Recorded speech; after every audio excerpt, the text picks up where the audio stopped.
She You was thought you sold to could the cross us ghost and by get her away with it. stepmother, You're but the coming with Apache us. chief loved her like no other. The sun had barely risen, but its pale light struggled to break through the thick canopy of trees. Birds sang cautiously in the distance, their songs muted by the dense fog that swirled around the roots and moss-covered trunks. Somewhere deep in the forest, a wolf howled, not threateningly, but as though it too were mourning the loss of peace in the world.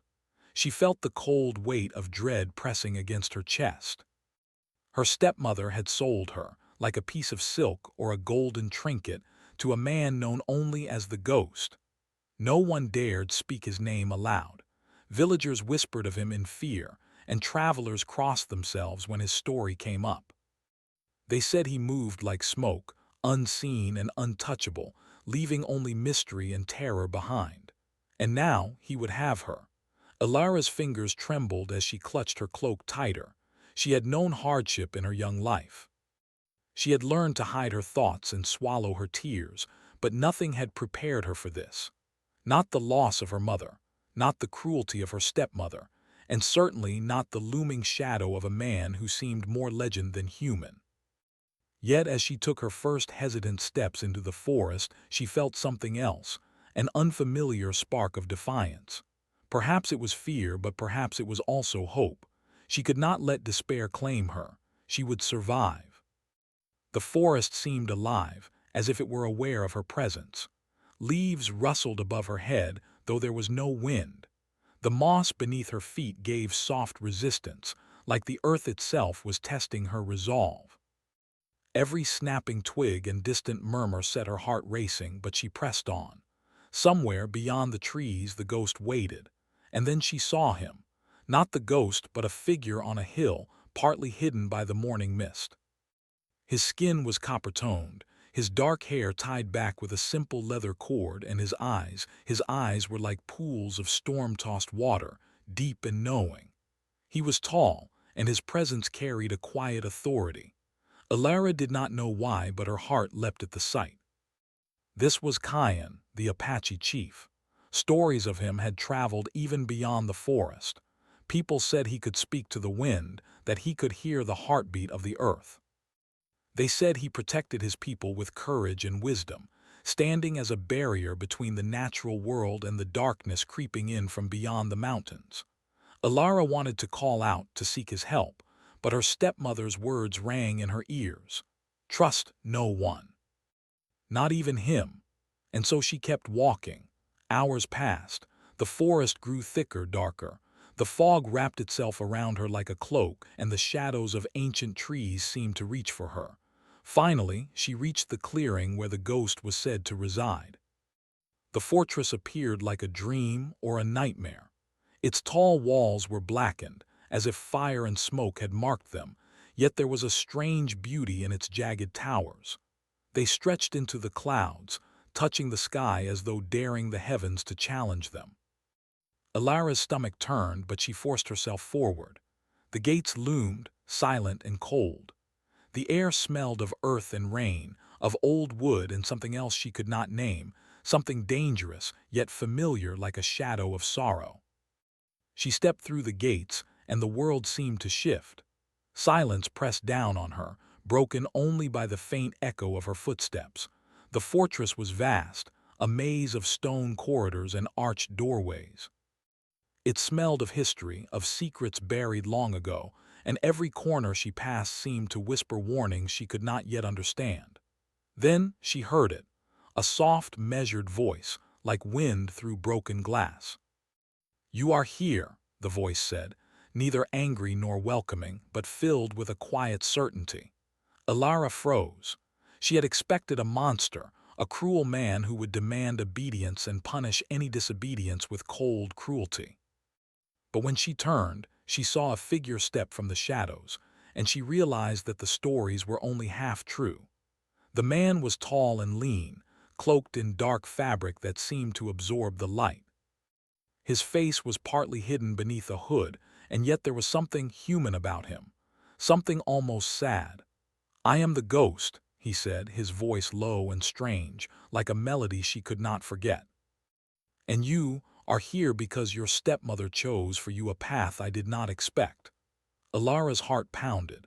She had imagined every possible scenario, yet nothing had prepared her for this moment. There was fear, yes, but there was also something else, something she did not dare name. Days passed. Alara learned the rhythms of the fortress, the way the shadows clung to the walls, the quiet music of dripping water in the hidden corners, the flicker of torchlight that seemed to dance with secrets. The ghost did not harm her, but he did not offer kindness either. He moved through the fortress like a shadow, always watching, always near, yet impossible to fully reach. At night, Alara could hear him speaking to the wind, whispering words she could not understand.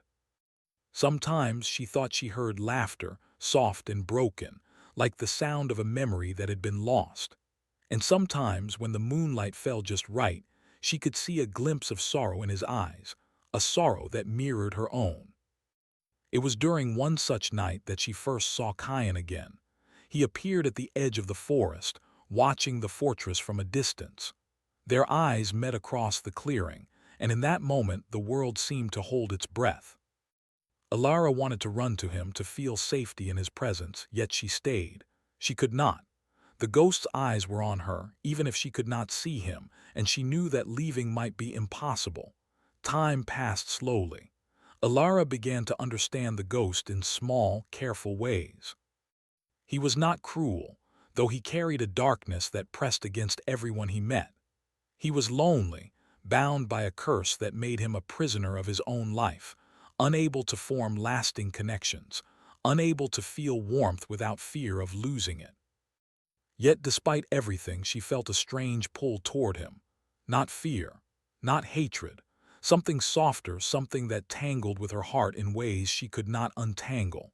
And through it all, Kyan remained at the edge of her mind, a promise of light she had not yet reached. One morning, as mist rolled across the fortress walls, the ghost appeared in the courtyard. He did not speak immediately. He simply stood there watching her, and the silence was heavier than any words. "Alara," he said finally, his voice a shadow of music. "Do you understand what it means to be bound? Not by chains, but by time, by choices, by sorrow. Do you understand what it is to lose the chance to be free?" Alara swallowed, her throat tight. I think I understand," she whispered.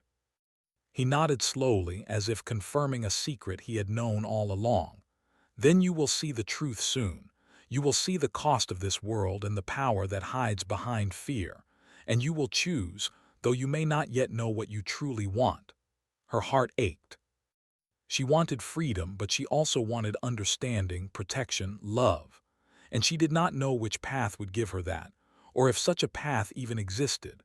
As night fell, the wind carried a strange sound, low, mournful, and full of promise. Alara walked to the edge of the fortress and looked out over the forest. Somewhere beyond, Kyan was watching, waiting, silent as the earth itself. And somewhere, closer than she realized, the ghost was bound by shadows and sorrow, waiting for a choice she had not yet made. The world was full of danger, full of secrets, and full of desire for freedom, for understanding, for connection. And Alara knew, deep in her heart, that her journey had only just begun. The first step had been taken. The second would demand courage. And by the time the third step came, the world would not be the same, and neither would she. As the moon rose, silver and cold, she whispered to the night, "I will survive, but I will also choose, and when I do, everything will change." The wind answered her, carrying the echo of Kyan's silent watch and the shadow of the ghost's restless sorrow. And in the distance, the fortress walls seemed to breathe, alive with secrets, darkness, and the promise of a future that had not yet been written. The morning mist clung to the forest like a soft blanket, hiding secrets in every corner. Alara woke to the quiet hum of the fortress, the faint drip of water from the stone walls, the soft rustle of her cloak as she turned in her small bed. She had begun to grow used to the strange rhythm of life within the ghost's fortress, yet each day brought a new wave of unease. She rose and walked to the small window that overlooked the courtyard. The light was pale, silvering the stones and casting long shadows across the walls. Somewhere beyond the gates, the forest waited, alive with unseen eyes. And somewhere in that forest, Kyan watched. Her heart clenched at the thought. He had not come closer, though she knew he observed her every movement. Perhaps he could see the unease in her posture, the way she flinched when the ghost appeared in her path. Perhaps he felt her longing for light in a place dominated by shadows. The ghost appeared before her as she left her room. He moved silently, like a shadow slipping over stone, yet there was a presence about him that filled the air, heavy and unyielding. "Alara," he said, his voice calm, yet layered with an intensity she could not name. "You have been here long enough to see that life in this fortress is not like life outside. You must learn to observe before you act, to listen before you speak. Do you understand?" "Yes," she said softly, though her heart still raced. She wanted to ask questions, to plead for explanations, but something in his gaze warned her. There would be time for that later. He nodded, almost imperceptibly, and turned, disappearing into the shadows of the corridor. Alara watched him go, her chest tight with emotion she could not name. She wanted freedom, yes, but she also wanted to understand him, to know what had made him so distant. The day passed slowly. Alara explored the fortress, moving along hallways she had not yet seen. There were tapestries depicting battles and ceremonies long past, and in some corners she discovered artifacts that seemed almost magical, crystals that glowed faintly, mirrors that reflected not just the present but moments she could not comprehend. Her fingers brushed against the cold stone walls as she walked, and she felt a strange connection to the fortress, as if it recognized her presence. The ghost's curse, she began to suspect, was not just about him, it was bound to the fortress itself. Shadows clung to the corners, shifting and whispering, yet never fully leaving. She found a small courtyard at the heart of the fortress, overgrown with vines and small flowers that somehow thrived in the dim light. It was beautiful in a quiet way, untouched by the darkness around it, and there, standing among the flowers, was Kyan. Alara froze. He had crossed the forest silently, appearing like a spirit in the morning light. "Alara," he said, his voice low and comforting. "Are you well?" I am," she replied, though she felt the lie linger on her tongue. She wanted to tell him everything, the fear, the confusion, the strange pull she felt toward the ghost, but words seemed too small for what churned inside her. Kyan stepped closer, his presence calm but powerful. "You do not belong here," he said softly. "Not in this place of shadows, but I will not abandon you, I promise you that." Alara's heart swelled with hope, and yet she knew the truth. She could not simply leave, not yet. Not while the ghost waited, watching and knowing more than she could see. That night, the fortress seemed even quieter than usual. Alara lay on her small bed, listening to the soft creak of stone, the whisper of the wind through broken windows. The ghost's voice reached her from the halls, soft, almost a hum. She could not understand his words, yet they carried a strange melody, like sorrow turned into music. Curiosity drew her out of bed. She moved through the corridors, her bare feet silent against the cold stone. The ghost was there, standing in the main hall, cloaked in darkness. He did not notice her at first, absorbed in some unseen thought, his shadowed eyes focused on the flicker of torchlight. "Alara," he said suddenly, and she froze. "Why do you wander these halls alone?" I could not sleep," she admitted. "I hear things." He studied her, his expression unreadable. Then slowly he nodded. "The fortress is alive, it listens, it remembers. It holds every sorrow and every joy that has passed through these walls. You will learn that soon. But for now you must rest. You must not let fear rule you." Her chest tightened. He did not speak as a captor nor as a friend. His words were neither harsh nor gentle, but something in between, weighted with truth, impossible to ignore. Days became weeks. Alara began to understand the patterns of the fortress, the rhythms of life under the ghost's strange rule. He was not cruel, but he was distant, always watching, always aware of the smallest details. And yet, in the quiet moments, she saw glimpses of another side, moments when his gaze softened, when the shadows around him seemed less oppressive. Kyan continued to watch from the forest. Sometimes, when the wind was right, she thought she could hear his voice carried across the distance. It was comforting and bittersweet, a reminder that not all in the world was dark.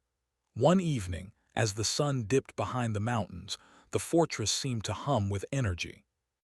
The shadows grew longer, moving in ways that seemed almost alive. Ilara wandered the courtyard, drawn to a small fountain at its center. The water shimmered in the fading light, reflecting not just the sky, but a strange glow that seemed to come from within. And then she felt a presence behind her. The ghost stepped from the shadows, his eyes fixed on her. He did not speak immediately. He simply watched, the silence between them filled with meaning she could not yet grasp. "You are different from others," he said finally, his voice low and even. "You feel what others cannot, you see what others ignore. That is both a gift and a curse." "I do not understand," Ilara whispered. He shook his head slowly. "You will. In time you will see the truth of this world. You will see the darkness that clings to men's hearts, and you will see the light that endures, even in the smallest of places." Her heart ached at his words, for she felt their truth in a way she could not explain. She had already felt the darkness in her own life, in her stepmother's betrayal, in the fear that clung to her every step. And yet, she had also felt glimpses of light, in Kyan, in the quiet moments in the fortress, in the small flowers that bloomed in shadowed corners. The next morning, Ilara awoke to the sound of wings. She rushed to the window and saw Kyan standing at the edge of the forest, watching. Their eyes met, and in that silent exchange, the world seemed to hold its breath. She wanted to run to him, to leap across the distance, but something restrained her. The ghost's shadow lingered in her mind, and she knew she could not leave without understanding him, without seeing the truth behind his sorrow and his strength. That day she wandered deeper into the fortress than ever before. She discovered a hidden library, its shelves filled with ancient books, some bound in leather, others in materials she could not name. Dust hung in the air, disturbed only by her careful steps. She ran her fingers along the spines of the books, feeling the weight of history in her hands. And then she heard it, a whisper, soft and melodic like the sound of wind through leaves. She turned, but the library was empty. "Ilara," a voice said, familiar and impossible to ignore. She froze. "You must learn, you must understand before you can choose." It was the ghost. He stepped from the shadows, his cloak brushing the floor, his eyes watching her every movement. She wanted to speak, to ask him everything, yet words failed her. The air between them was thick with unspoken truth, with longing and fear tangled together. Days passed, and the bond between Ilara and the ghost grew in quiet, strange ways. They were not friends, not yet, but there was understanding between them. She saw his loneliness, his longing for connection, his fear of loss. And she saw her own heart shift, pulled between fear, curiosity, and something she did not yet name. And then one night, as moonlight spilled into the courtyard, she saw Kyan again. He stepped from the shadows, silent as the earth itself. Their eyes met, and in that moment the world seemed to hold its breath. "Ilara," he whispered, "you do not have to remain in the shadows. There is a path forward if you are brave enough to follow it." Her heart ached, torn between the pull of light and the shadow that seemed to follow her wherever she went. She could not choose, not yet. And as she watched Kyan retreat into the forest, she realized that the true test was only beginning. The ghost appeared beside her, silent and unreadable. She felt the weight of his presence, the pull of his sorrow, and she understood that the path ahead would demand courage, sacrifice, and the strength to see through shadows into light. "Ilara," he said finally, his voice low and measured, "the time will come when you must choose. But know this, whatever you decide, you will change the world, and you will change me." She shivered, not from cold, but from the depth of truth in his words. The fortress was alive, the shadows were patient, and the world beyond awaited. She had survived the first trials, but the next step would be far more dangerous, far more beautiful, and far more heartbreaking. And as she watched the moon rise over the stone walls, silver and cold, she whispered to the night, "I will see the truth. I will find the light. And I will not be afraid." The shadows shifted. The fortress hummed with ancient power, and somewhere beyond, Kyan watched, waiting for her courage to bloom. The story was only beginning. The sun barely touched the horizon when Alara awoke, the sky painted in shades of amber and gray. A quiet tension filled the fortress, as if the stones themselves waited for something to unfold. She moved carefully through the corridors, her feet silent on the cold floor. The ghost's presence was everywhere, though she could not see him. Shadows seemed to lean and stretch in the corners, watching, waiting, reflecting his moods and thoughts. Alara had grown accustomed to the strange rhythm of life within the fortress. The initial fear that had gripped her upon arrival had softened into something more complex. She had learned to navigate the halls, to understand the subtle language of silence, the unspoken rules that governed their interactions. And in the quiet moments, when she caught glimpses of the man behind the shadows, she sensed a sorrow deeper than anything she had ever known. The day began as many had before, but with a difference. Alara ventured further into the fortress than ever, drawn by curiosity and a restless longing she could not explain. She found a hidden staircase behind a tapestry depicting a battle long past. The steps spiraled downward into darkness, and a cool draft rose to meet her. Her heart beat faster, not from fear, but from a sense that something important awaited her. At the bottom of the stairs was a room filled with mirrors. They were tall and narrow, each reflecting not only her own image but faint echoes of places she had never seen, faces she did not recognize, and glimpses of shadows moving as if alive. She stepped closer to one of the mirrors, her fingers trembling as she traced its smooth surface. "Alara!" The voice startled her, soft but firm, and she spun around. The ghost stood at the threshold, his figure framed by the faint light from above. "You should not be here," he said, though there was no anger in his tone, only concern, and something else, a flicker of admiration she could not yet name. I wanted to understand," she whispered. "I feel there is more to this place to you than I know." He stepped closer, and the shadows around him seemed to shift in response to his movement. "Curiosity is dangerous," he said, "but necessary. You will see the truth soon. You will see what binds me, and you will understand the choice you must one day make." Alara nodded slowly. She did not fully understand, but she felt the weight of his words in her chest. The ghost did not leave. Instead, he guided her through the fortress, showing her hidden halls, secret gardens, and chambers where the air seemed thick with memory. Every corner seemed alive, whispering stories of sorrow, hope, and longing. And with every step, Alara felt the connection between them grow stronger, though it was not yet a bond she could name. Hours later, as the sun sank behind the mountains, painting the sky in shades of rose and violet, Kyan appeared at the edge of the forest. His presence was as commanding and calm as ever, and for a moment, Alara felt a surge of relief.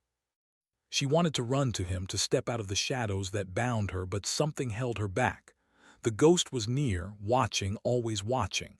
"Alara," Kyan called softly, "you cannot remain in the shadows forever. You have a choice. And that choice may shape everything you love." Her heart ached at his words, filled with longing and fear. She wanted the light he offered, but she also felt the pull of the darkness that surrounded the ghost. She did not yet understand the full power of either, yet she knew she could not turn away. That evening, the fortress seemed to hum with an energy she had not noticed before. The shadows were deeper, richer, almost alive. The ghost appeared in the main hall, his presence commanding and silent. He did not speak immediately. Instead, he observed her, the silence between them thick with unspoken truths. "Alara," he said finally, his voice low and weighted. Do you know why you feel the pull toward me? She shook her head. I do not understand it. He moved closer, and for the first time she noticed the faint flicker of vulnerability in his eyes. Because you see what others cannot, he said softly. You see the sorrow, the loneliness, the cage I live in. You feel the truth of my life, even if you do not yet understand it. And that is why you must choose carefully. One day, you will see that the shadows can consume, but they can also protect. That darkness can destroy, but it can also reveal. Ilara's chest tightened. She felt the weight of his words, the gravity of the decision that loomed ahead. And yet, even as fear whispered in her mind, hope burned quietly in her heart. The hope that light and darkness could somehow coexist, that love could survive even here. Days passed in a strange rhythm. The ghost allowed her to explore the fortress more freely, guiding her gently but never fully revealing the depth of his curse. Ilara learned to navigate the labyrinthine halls, discovering rooms that seemed to exist outside of time, gardens that bloomed in eternal twilight, and libraries filled with ancient books whose words seemed to glow with hidden meaning. And always, Kyan waited at the forest's edge, his watchful eyes never leaving her.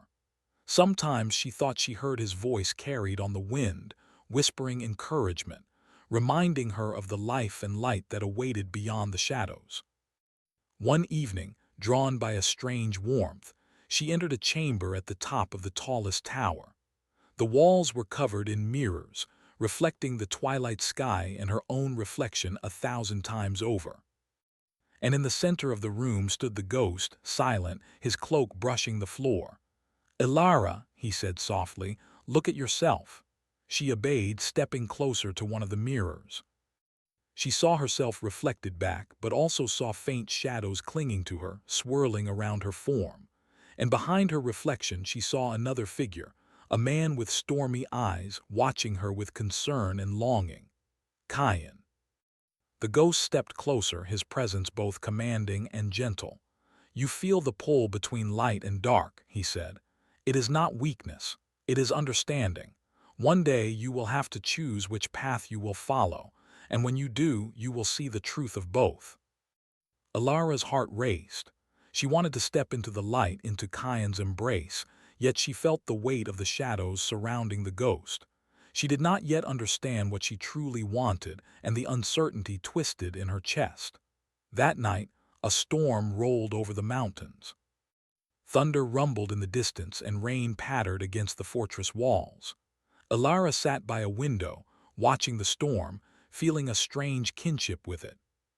The wind carried whispers, and in those whispers she thought she heard both Kyan and the ghost speaking to her, guiding her, warning her. Suddenly, a loud crash echoed through the halls. A small section of the fortress wall had given way, revealing a hidden passage to the forest. Ilara's heart leapt. This was the moment she had been waiting for. She could leave. She could step into the light, run to Kyan, escape the shadows of the fortress forever. But as she prepared to move, the ghost appeared in the doorway. His expression was unreadable, a mixture of sorrow, concern, and something she could not identify. "You can leave," he said quietly. "But know this, freedom is not always what it seems. Sometimes the light carries its own shadows, and sometimes the darkness holds unexpected truths." Ilara froze, torn between two worlds. She wanted to step into the light, to embrace Kyan and leave the shadows behind, but she also felt the weight of the fortress, the pull of the ghost, and the promise of understanding she had not yet reached. Kyan appeared at the edge of the forest, watching silently as the storm raged around her. His eyes were filled with concern and longing, and she felt a wave of emotion that made her chest ache. She wanted to call to him, to leap into his arms, but she could not. Not yet. The ghost stepped closer, and for the first time she felt the depth of his sorrow. "One day," he said softly, "you will have to make a choice. But that day is not today. Today you must survive, learn, and understand. Tomorrow the path will be clearer." Ilara nodded slowly, feeling the truth of his words. She could not yet choose between light and dark, between Cayenne and the ghost, but she could learn, she could understand, and she could prepare for the moment when choice would demand courage and clarity. As the storm passed and dawn broke over the horizon, painting the sky in pale gold and silver, Alara stood at the window, looking toward the forest. She saw Cayenne watching, waiting, patient and steadfast. And she felt the presence of the ghost behind her, a shadow that was neither entirely dark nor entirely dangerous, but something more complex, something that mirrored the turmoil in her own heart. Her journey was far from over. The shadows were patient, the light was persistent, and she stood between them, learning, understanding, and preparing for the day when she would finally choose. And as she whispered into the morning air, she felt both fear and hope intertwine. I will see the truth. I will choose my path, and I will not run from what I feel, even when it is hard to understand. The wind carried her words across the fortress and the forest, touching both Cayenne and the ghost. And somewhere in that vast world of shadows and light, the first steps of change had begun. The first light of dawn stretched over the fortress, brushing the stones with pale gold. Alara stood at the highest tower, gazing out over the forest and the distant mountains. Her heart felt heavy, yet there was a strange calm in her chest. She had learned much in the weeks she had spent within the fortress, about the shadows, about the ghost, and about herself. Today, she knew, would be a day of choices. She could no longer linger between light and dark, between fear and hope. The weight of her decisions pressed upon her like the stones beneath her feet. Somewhere in the forest, Cayenne watched. Somewhere in the fortress, the ghost waited. And somewhere, deep in the shadows, the truth of her heart demanded acknowledgement. The air was thick with silence as she descended the tower. The corridors were empty, the fortress itself seeming to hold its breath. She reached the central courtyard, where the fountain shimmered in the morning light, its water reflecting 1,000 tiny sparks. And there, standing silently, was the ghost. "Alara," he said softly, his voice carrying the weight of countless unspoken truths. "The time has come." Her heart tightened. "I know," she whispered. I have to understand everything first." He nodded. "You already do. The question is, what will you do with that understanding?" Alara looked around. The shadows of the fortress seemed to twist and shift, aware of the decision that loomed over her. And she understood, finally, that the shadows were not only a threat, they were also a reflection of the pain, sorrow, and courage that shaped both the ghost and herself. Meanwhile, Cayenne stepped through the forest, silent and graceful. He had felt the change in the air, a pulse of energy unlike anything he had encountered. He approached the fortress carefully, watching Alara through the mist. He had waited patiently for her courage to bloom, for her heart to reach a decision that could not be forced, only chosen. When he saw her descending into the courtyard, he remained hidden, knowing she must face this moment on her own. He would offer guidance, not interference, understanding that true strength came from choice, not pressure. Alara faced the ghost, the tension between them palpable. She could see the faint flicker of sorrow in his eyes, the loneliness that had haunted him for centuries. And yet beneath it she sensed a spark of hope, a willingness to change, to release the burdens he had carried so long. "I have learned," she said slowly. "I understand the shadows now. I understand the pain that binds you, and I understand the light beyond these walls." The ghost's gaze softened, though it remained intense. "And what will you do, Alara?" She swallowed hard. "I will not run from either. I will not choose only shadows or only light. I will carry both, and I will find the courage to face what comes. But you must let me go truly. I cannot remain here out of fear or obligation." A silence fell between them, stretching long and deep. Then slowly the ghost nodded. The weight in his eyes lifted slightly, replaced with a quiet acceptance. "You are wise beyond your years," he said. "Perhaps that is why you survived this long. Perhaps that is why you must go forward with the light you have found." Alara turned toward the forest. She saw Kyan emerge, his figure framed by the morning mist. Their eyes met, and she felt a warmth unlike anything she had known, comfort, safety, and an unspoken understanding. She had not abandoned the shadows entirely, nor had she clung to them blindly. She had learned to balance, to accept both the darkness and the light within herself and in the world. Kyan stepped forward, his presence steady and reassuring. "You have chosen well," he said softly, "and now the path is yours to walk, together if you wish." Alara nodded, her heart full. "Together," she whispered. Before she could move fully toward Kyan, the ghost spoke again. "Do not think that shadows are gone. They will always follow in some form or another, but fear not.